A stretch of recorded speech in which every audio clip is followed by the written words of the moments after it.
Բարի երեկո, հայկական ժամանակի հարցազրույցում է հանուն հանրապետության կուսակցության փոխնախագահ Ռուբեն Մեհրաբյանը։ Բարև ձեզ, պարոն Մեհրաբյան, շնորհակալություն, որ մեզ մոտ եք։ Ես եմ շնորհակալ, պարոն Դերչյան։ Վարչապետը մենք տեսանք, որ երեք գտնվում էր Մերձավոր Արևելքի խաղաղության գագաթնաժողովին, հանդիպումներ եղան Դոնալդ Թրամփի, Իլհամ Ալիևի եւ այլ երկրների ղեկավարների հետ։ Ըստ ձեզ այս հանդիպումները ինչի մասին են։ Զուտ ֆորմալ բնույթ են կրում, թե ավելի խորքային ինչ-որ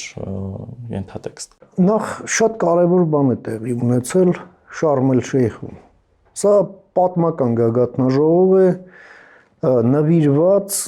պատմական իրադարձությանը, Իսրայելի եւ Համասի միջև ձեռք բերված այդ համաձայնությանը, պատանդներ են վերադարձվում, այնտեղ կալանավորներ, բայց խաղաղություն է հաստատվում։ Եվ որպեսզի խաղաղությունը լինի տևական, Շարմ էլ-Շեյխում Եգիպտոսի եւ Միացյալ Նահանգների նախագահները հրավիրելով տարբեր երկրների ղեկավարների, որոնց ղեկավարների ներկայությունը համարել են կարևոր այդտեղ, անցկացրել են այդ գագաթնաժողովը եւ ընդունել քառակողմ հռչակագիր։ Դա ստորագրել են Միացյալ Նահանգների նախագահը, Թուրքիայի նախագահը, Եգիպտոսի նախագահը եւ Քաթարի էմիրը։ Այնտեղ մի շատ կարևոր նաեւ կետ կա, որ Մերձավոր Արևելքը նաեւ 3 Աբրահամյան կրոնների այսպես սրբավայր է, հա, եւ այդ կրոնների միջև հաշտություն է նշանակում Մերձավոր Արևելքում խաղաղությունը։ Սա շատ կարևոր արձանագրում է։ Աբրահամյան կրոններն են քրիստոնեությունը, իսլամը եւ հուդայականությունը։ Հիմա նայենք Մերձավոր Արևելքում քրիստոնեական երկիր որ մեկն է։ Ըստ էության Լիբանանն է կիսով չափ քրիստոնեական, այն էլ ըստ սահմանադրության, բայց իրականում այնտեղ քրիստոնյաները պակասել են, իսկ անցած տասնամյակներին տեղի է ունեցել քրիստոնյաների ջարդ եւ քրիստոնյաների արտագաղթ։ Քրիստոնեական պետություն են, եթե մեծ, այսպես ընդգրկմամբ նայենք, այնտեղ միայն Հայաստանը եւ Վրաստանը, ուրիշ քրիստոնեական երկիր չկա։ Սա նախադեպ է Հայաստանի համար։ Իհարկե, սա նախադեպ է։ Երկրորդը, սա տեղի ունենում օգոստոսի 8-ի նույնպես Թրամփի ջանքերով ձեռք բերված համաձայնություններից հետո։ Եվ որպես Թրամփի հաջողության պատմություն, հա Հայաստանի եւ Ադրբեջանի առաջնորդների հրավերը, սա նաեւ ցուցադրում է միջազգային հանրության համար, թե ահա կա հաջողության պատմություն, սա շարունակություն ունի։ Երրորդը, Թրամփը ձևավորում է խաղաղության տարածք, որը ներառում է Մերձավոր Արևելքը եւ հարակից տարածաշրջանները, այդ թվում նաեւ Հարավային Կովկասը։ Թրամփը նաեւ հրավիրեց Իրանին։ Իրանը ողջունեց խաղաղությունը Գազայում, բայց հրաժարվեց մասնակցել այս գագաթնաժողովին։ Դա միջանկյալ որոշում կարելի է համարել, դա համենայն դեպս դռներ բացեց հետագա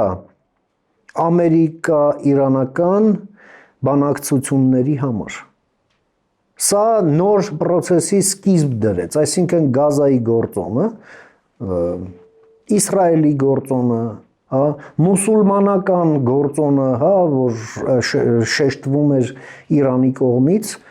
մշտապես եւ ասենք գաղափարախոսության էր վերածված, սա եւս դրվում է մի կողմ։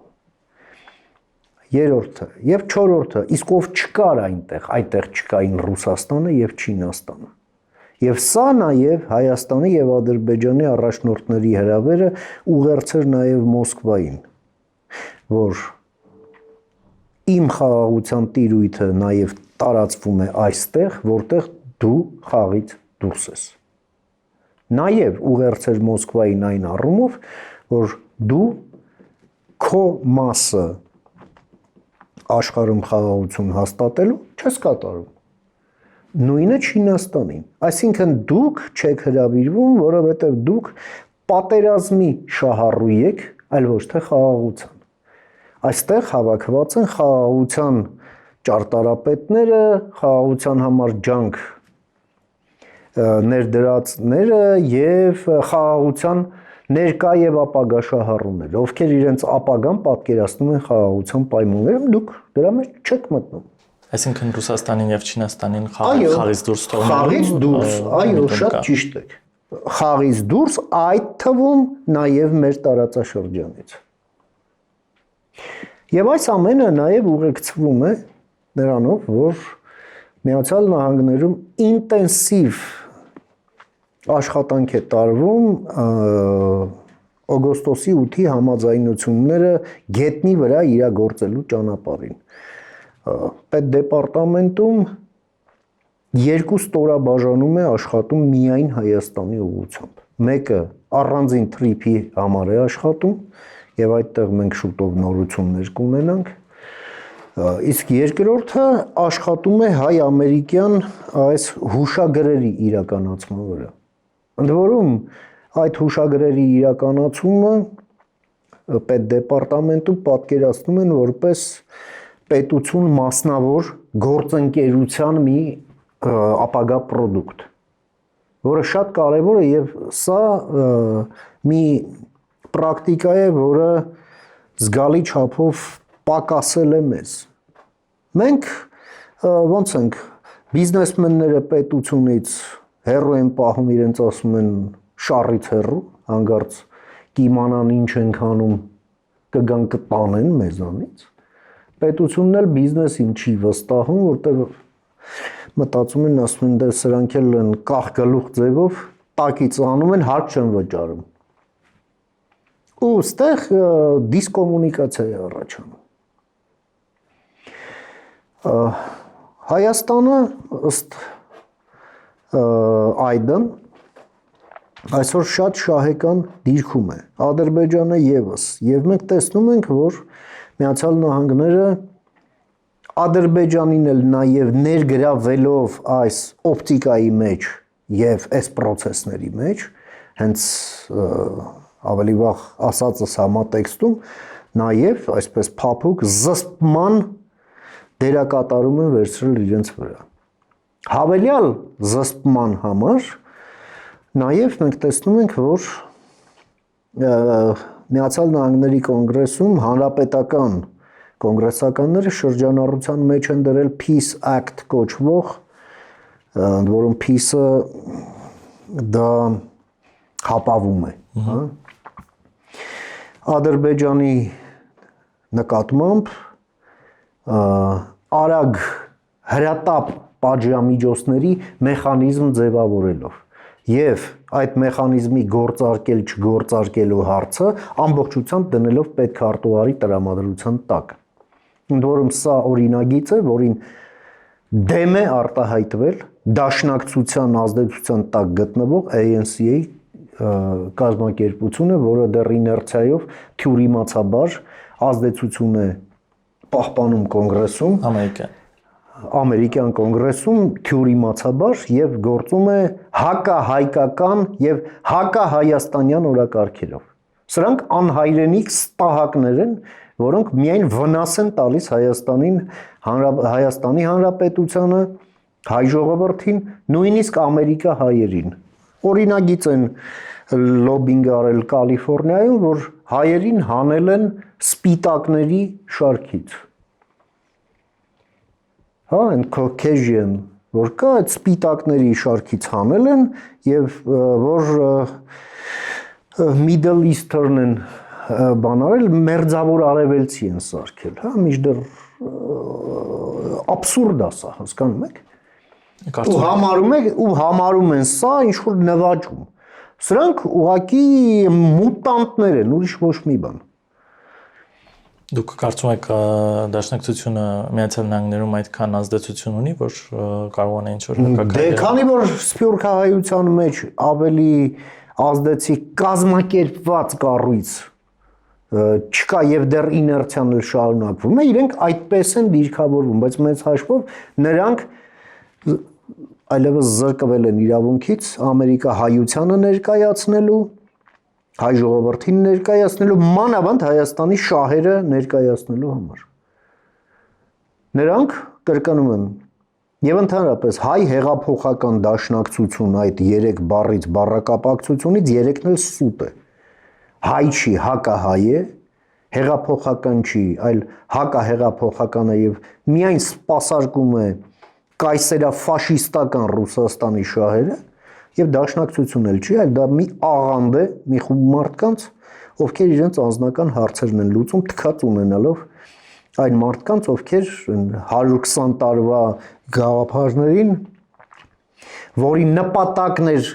անկախ Հայաստանը, ուղղակի դավաճանում են։ Դե նույնը տեսնում ենք նաև այստեղ Նույնն այստեղ է եւ սա ինչ է նշանակում, որ այս կազմակերպությունը, ինչպես եւ Քաջազնունին 100 տարի առաջ էր գրում, իրագործելու ժամանակն է, անելիք չունի այլևս։ Եվ հակահայ, հակահայաստանյան գործունեությունը Հայաստանում պետք է թույլ չտրվի ուղղակի օրենքով։ Ընդ որում այդ թե ինչ օրենքով, ինչի հիման վրա օրենքով, ես այդ մասին բազմիցս մամուլի հետ իմ շփումներում խոսել եմ, այդ թվում նաև ձեր տաղավարում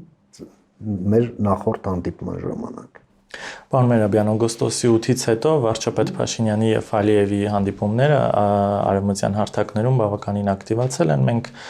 գրեթե ամեն շաբաթ տեսնում ենք որևէ մի հարթակում հանդիպում են երկու երկրների ղեկավարները։ Ոչ միայն արևմտյան։ Սա ինչի մասին է խոսում։ Արևմտյան հարթակներում ավելի կոմֆորտ են այս թեմաների շուրջ բանակցությունները, թե Ալիևը զուտ ինչ-որ ճնշումների տակ գնում է այս քայլին։ Տեսեք, եկեք չմոռանանք, մենք Ալիևի հետ պայմանավորվել ենք խաղաղության մասին։ Այո, արևմտյան հարթակում։ Բայց մենք Ալիևի հետ չենք պայմանավորվել ու չենք էլ կարող պայմանավորվել այն մասին, որ Ալիևի ռեժիմը այլևս ժողովրդավարական ռեժիմ է։ Մենք չենք կարող ուղղակի այդ մասին իրենց հետ պայմանավորվել։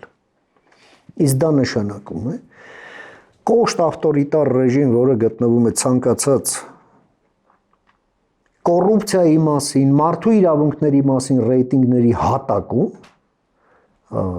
ժողովրդավարությունը սպառնալիք չընդունել։ Այո, հայկական ժողովրդավարությունը Ալիևի համար էգզիստենցիալ սպառնալիք է։ Մենք սա պետք է համարենք իրողություն եւ աշխատենք այս իրողության հետ։ Մենք շատ ենք խոսում հիբրիդային պատերազմներից։ Հիբրիդային պատերազմները սանձազերծում են ավտորիտար ռեժիմները ընդդեմ ժողովրդավարությունների։ Իրար դեմ հիբրիդային պատերազմ չեն անում։ Կարող են առանձին էպիզոդներով անել, ասենք, կոմպրոմատներ վերհանել, որովհետև ավտորիտար ռեժիմներում ինչն է շատ կոմպրոմատ, հա։ Դե դեմոկրատիաներում էլ, ասենք, քիչ չեն, բայց այդ մասին ներսում է խոսում։ Ահա։ Հետևաբար մենք մանավանդ այս ադրբեջանա-ռուսական այս ջերմացման ֆոնին մենք պետք է հաշվի առնենք, որ այնտեղ փորձում են կոնֆլիկտը կառավարելիության հունի մեջ պահել, ոչ կոնֆլիկտային տրամաբանության մեջ, բայց այստեղ ամենօրյա ջանքեր են պետք, որ Ադրբեջանը չշեղվի օգոստոսի 8-ի ոգուց եւ տառից։ Բայց եւ այնպես մենք երբ խոսում ենք խաղաղության մասին, խաղաղությունը ունի բազմաթիվ տարատեսակներ, հա։ Ադրբեջանի հետ մենք այսպես տեսանելի հեռանկարում ունենալու ենք սառը նեգատիվ խաղաղություն։ Ավել բան եկեք չսպասենք եւ իրատեսական էլ չի։ Իրատեսությունը այո մեզ հուշում է, որ հնարավոր է առաջիկա տեսանելի ապագայում մենք ունենալու ենք այո զուտ փաստաթղթային խաղաղություն։ Գործնական խաղաղություն էլ, ռեգլամենտացված խաղաղություն, բայց դա լինելու է, կրկնում եմ, սառը եւ նեգատիվ խաղաղություն։ Այո, դե որովհետև նախ եղել է թշնամանք եւ դա դեռ ժամանակ է պահանջելու։ Երկրորդը՝ ի տարբերություն եվրոպական երկրների երկրորդ համաշխարհային պատերազմից հետո, որտեղ բոլոր տեղերում ժողովրդավարություն հաստատվեց, այն երկրներում, որոնք հետո ապագայում դարձան Եվրամիության անդամներ եւ ընդհանուր արժեքները միավորեցին իրար, ասենք վերցնենք նույն ֆրանսիացիներին ու գերմանացիներին, որոնց թշնամանքը 45 թվականի դրությամբ ուղղակի սարսափելի էր եւ սերում էր դեռ Ռիշելիեի ժամանակներից, հա, երբ 30-ամյա պատերազմի ժամանակ, հա, պրոտեստանտները եւ կաթոլիկներն իրար մորթում էին ուղղակի 30 տարի շարունակ եւ Ռիշելիեն լինելով կաթոլիկ կարդինալ պաշտպանում էր պրոտեստանտներին, որպեսզի գերմանացիները միշտ լինեն թույլ։ Հետո եկավ Նապոլեոնը, հետո եկավ Բիսմարկը, հետո եկավ առաջին համաշխարհային պատերազմը, հետո երկրորդը միլիոններով իրար կոտորելով տարբեր հաջողություններ կամ անհաջողություններ ունենալով եւ հարցերն այդպես էլ լուծված չլինելով եւ եկավ X պահը ժողովրդավարությունը վերջ դրեց այդ պատերազմին։ Մերը ավելի շատ նման է Քեմփ Դեվիդի գործարքին Եգիպտոսի եւ Իսրայելի միջև, որտեղ կա խաղաղություն, ընդ որում սրբորեն պահպանվում է 78 թվականից սկսած, բայց դա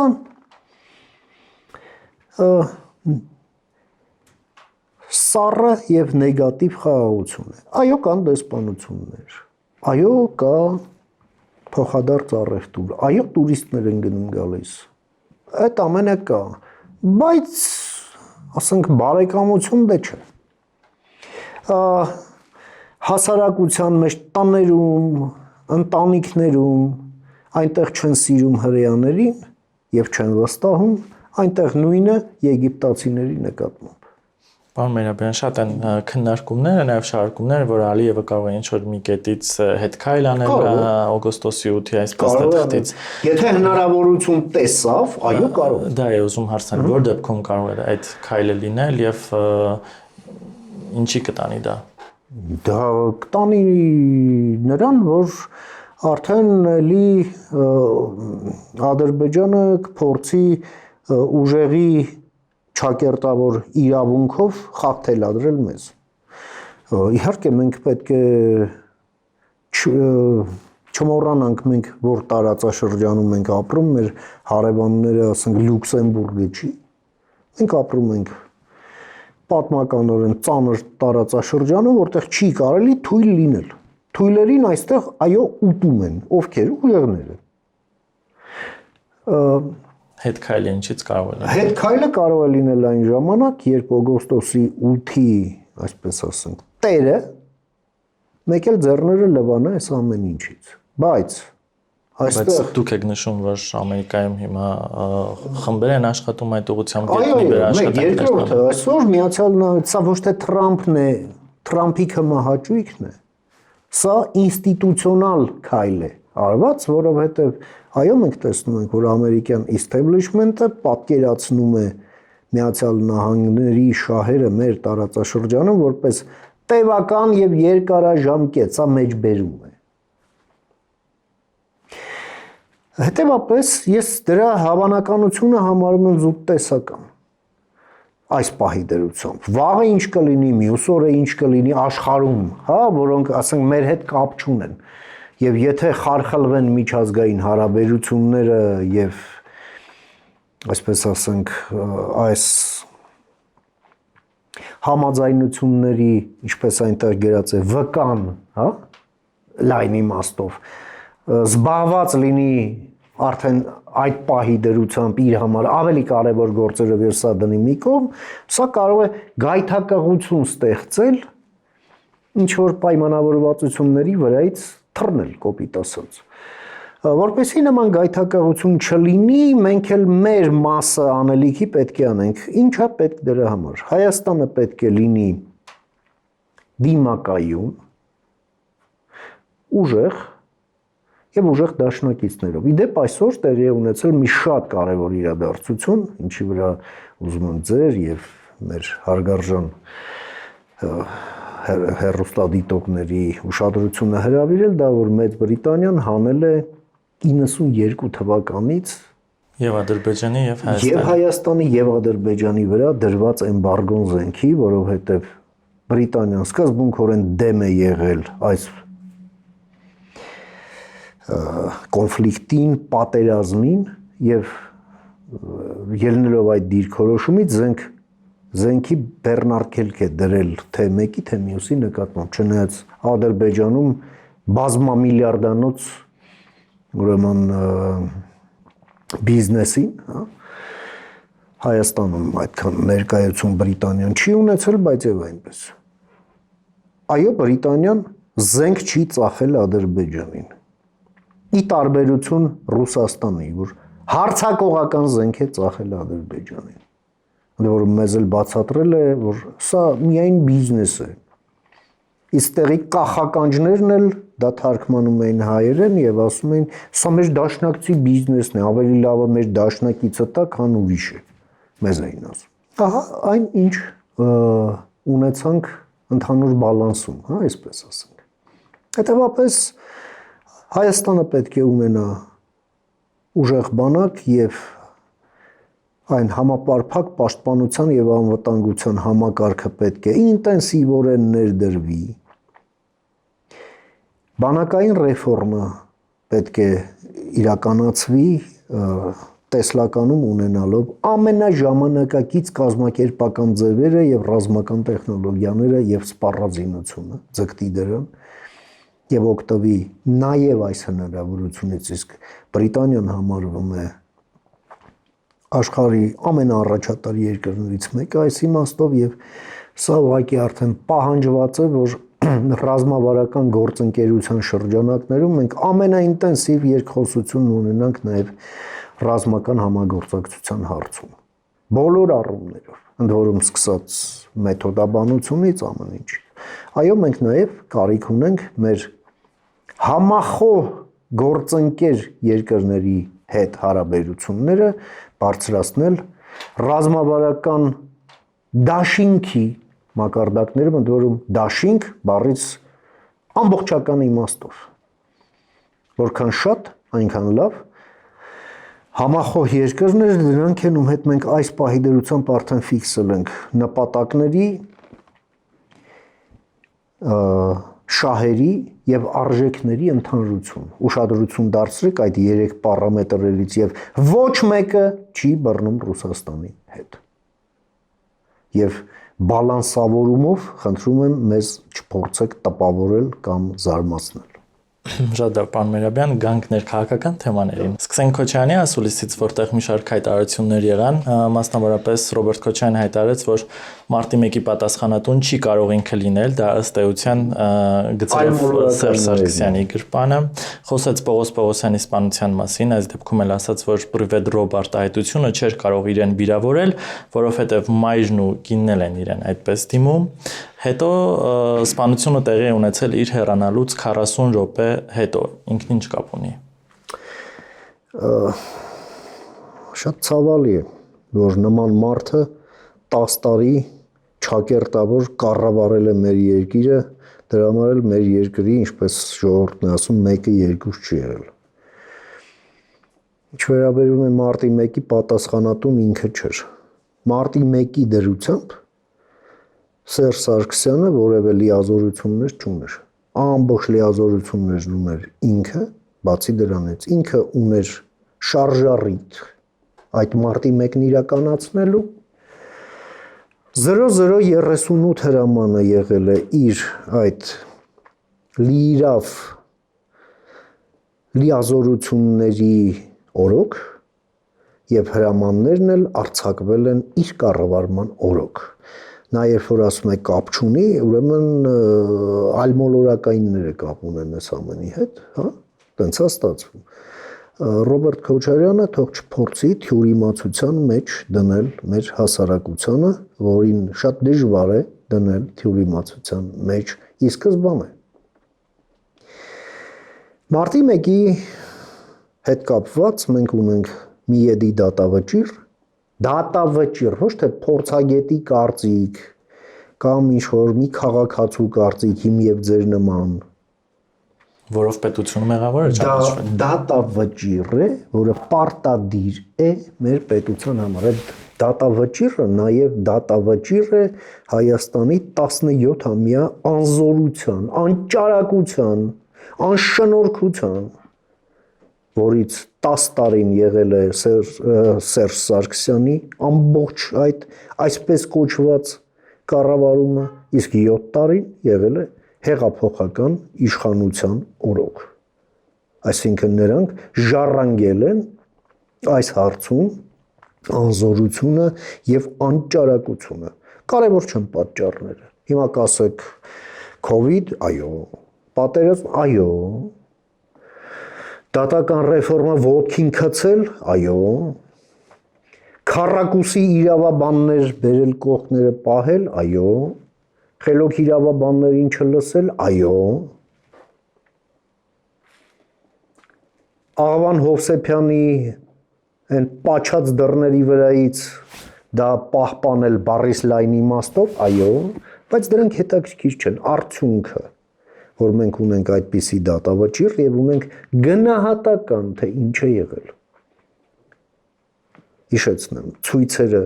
եղել են խաղաղ, պետությունը գործադրել է բռնություն։ Ահա այն հիմնական բանը։ Եվ դարձել է այդ ամենը մահվան պատճառ։ Պետությունը մարդ է սպանել, իսկ պարոն Քոչարյանն ասում է ինչ։ Ասում է այնտեղ սպանության մասին խոսք չկա, կամ մահվան դեպքերի մասին։ Կներեք, սա արդեն ցինիզմ է։ Ինչ վերաբերվում է այդ ասացին, որ ես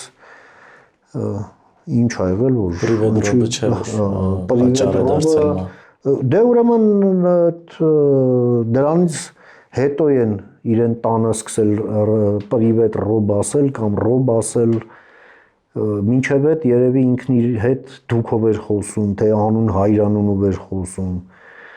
հա, որ նեղվել էր, որովհետև ես նույնպես իրեն էլ մեջ բեր, որ ասում էր, բայց որ ինքը ողջ մնար, ես իրեն մի երկու բան կասեի, ինչ պետք է ասեր։ Ինչ պետք է ասեր։ Եթե իր համար ինչ ռոբը նորմալ է։ Այստեղ էլ ուղղակի երեսպաշտություն կա կամ մոլորության մեջ գցելու կամ այո վախ կա։ Վախ, որ այնուամենայնիվ արդարադատության թափանիվը կսկսի պատտվել եւ պատտվելով իրան կճմլի ուղղակի։ Ինա կմնա այդ ատամնամիրների արանքում։ Ինքը հակառակն է ասում, ասում եթե մեղավոր եմ, ինչու եմ այսօր Ճիշտ է ասում, եւ այդ հարցի հասցեատերը ձեր սիրելի կառավարությունն է։ Այդ հարցը դուք էլ հասցեագրեք։ Այս մարդը ինչ գործ ունի, ցուցմունքի փոխարեն ասուլիստա մի բան էլ մուննատ գա բոլորիս վրա։ Բա հարցրեք։ Ինչ գիտահետազոտական բացատրություն ասեք, կարող են ձեզ տալ, թե ինչու է դա այդպես եւ ինչու չի արվել, բայց դա մեզ ձեռ չի տալիս, այլևս բավական է։ Պետությունը անշուն գեղ չի էլի, որ ով ասեք անփետ մանգա, հասկանում եք։ Ժողովրդավարություն չի նշանակում բարդակ, ժողովրդավարությունը գործունակ է օրենքի գերակայության պայմաններում։ Իսկ դա ապահովելու պետությունը։ Պետությունն աբստրակցիա չի։ Պետությունը այս պահի դրությամբ ներկայացնելու մանդատ ունի այս կոնկրետ քաղաքական մեծամասնությունը, որը ձևավորել է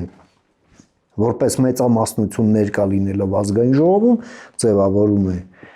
կառավարություն, հա, եւ ձևավորում եւ իրականացնում է քաղաքականություն։ Գործ արեք։ Այս քաչալշուն, չգիտեմ, գողկատու եւ այլն, հետաքրքիր չի արդեն։ Մաքրեք քաղաքականությունը կրիմինալից, աղբից։ Ընտրական գործընթացը մաքրեք կրիմինալից։ Շատերը Ռոբերտ Քոչարյանի փաստաբանները թանկարժեք խոսում են Ռոբերտ Քոչարյանի իրավունքներից։ Ճիշտ է։ Ես թանկարժեք փաստաբաններ չունեմ, ես իրավունքներ ունեմ, թե չէ։ Հարց եմ տալիս ձեզ։ Մեր կուսակցությունն իրավունք ունի, թե չէ։ Մեր կուսակցությունը չունի անդամ, որի վրա դրված է 200 միլիոնի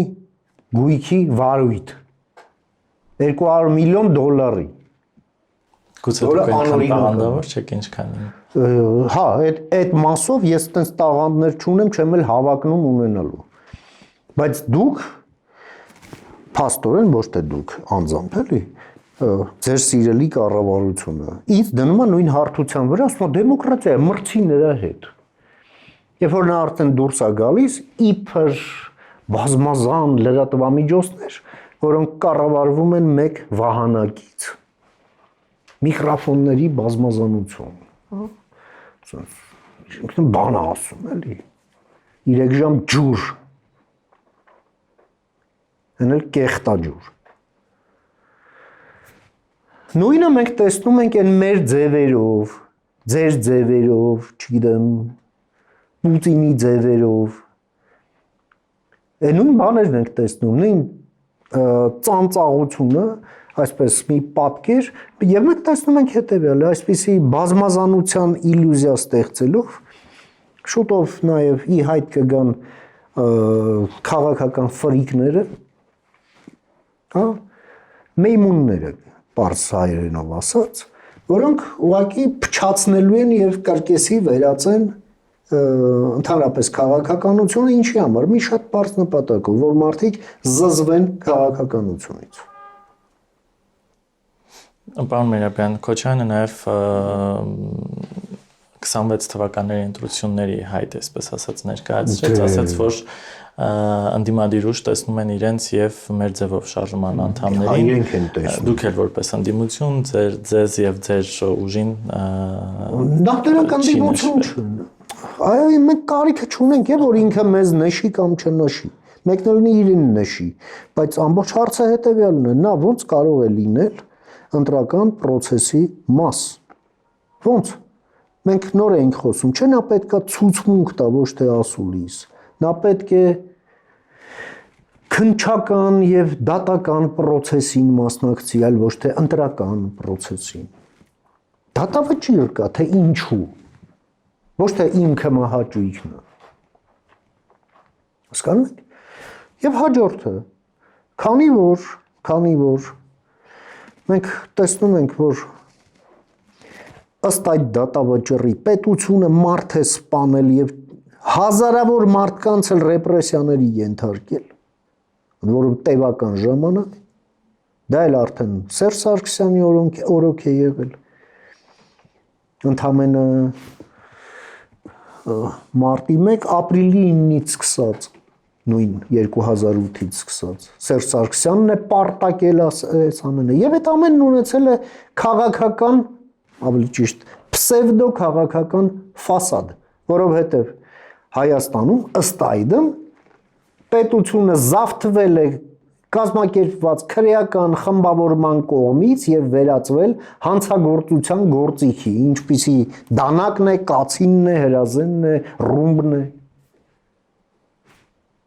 Հետևաբար այդ քաղաքական ֆասադ հանդիսացող քաղաքական ուժերը պետք է ի կատարումն այս դատավճռի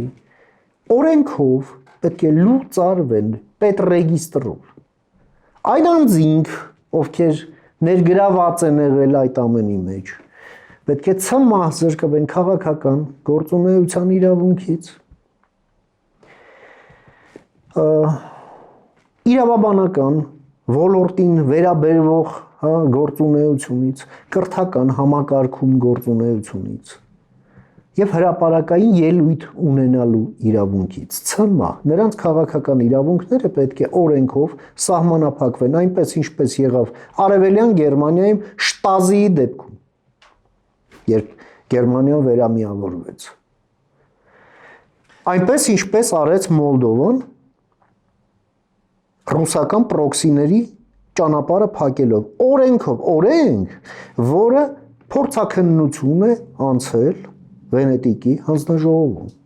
որպես ժողովրդավարությունն ամրապնդող օրենք, ամրապնդող, այսինքն Մոլդովայում թարս չեն հասկացել ժողովրդավարությունն այնպես, ինչպես այստեղ են թարս հասկանում, մեզ էլ փորձում են թարս բացատրեն, թե ինչ է ժողովրդավարությունը։ Հիմա ձեր այս ասացին հակառակ ընդդիմադիր մամուլը գրում է, որ Նիկոլ Փաշինյանը ձերբակալում է բոլոր նրանց, ովքեր ճակերտավոր մրցակից են իրեն եւ վարչապետի տեխնացու կարող են դառնալ։ Դրանք ինչ ասեք կարող են գրել։ Ի վերջո իրավաբանությունը ճշգրտություն է պահանջում, չէ՞։ Մեր օրենսդրությունը թերի է, քաղաքական մեծամասնություն է։ Նայեք ինչն է թերի, գույքա գրեք եւ պաշտպանեք ժողովրդավարությունը, դա ձեր պարտականությունն է։ Մենք դրա համար ձեզ հարկերով վճարում ենք աշխատավարձ։ Բարի եղեք, արդարացրեք դա։ Ոչ թե մեզ բացատրեք, դուք գիտակից եք, դուք կգնաք ընտրությունների եւ ճիշտ, չհասկացա։ Բա դուք ինչ եք անում։ Տեսեք, Ռումինիայի փորձը ցույց տվեց հետևյալը, որ հիբրիդային վտանգներից, ժողովրդավարության սպառնալիքներից զերծ պահելը արվում է մի ճանապարհով՝ պետության եւ հասարակության գործընկերությամբ։ Ես հասարակության 1-3 միլիոն երրորդ մասն եմ, ճիշտ է, ճիշտ է։ Ես ուզում եմ հասկանամ, ես այդպիսի պարտնյոր հանձինս պետության ունեմ, թե ոչ։ Ես հարց եմ տալիս եւ թող բարի լինեն տան իմ պատասխանը, որովհետեւ պետության մեջ անվտանգ, բարեկեցիկ ապրելը սկսվում է նրանից, որ պետությունը պետք է մաքրվի աղբից, կրիմինալից, կեղտոտ փողերից, կեղտոտ փողերով քաղաքականություն մտնողներից, կեղտոտ ոտերով եւ մռութներով։ Բա այս ամենը ինչ համար, ով պետք է անի սա։ Ես կներեք կնիկ չունեմ, մանդատ չունեմ, ունեք դուք եւ կնիկ եւ մանդատ, դե ուրեմն ի գործ, հերիքա չաքուչ ցույց տակ տելևիզորով, հետո ինչ, այդ չաքուչից ես այդ տունն ունեմ, մեջն ինչ կա։ Պարոն Միրաբյան, վստահ եմ հետևում եք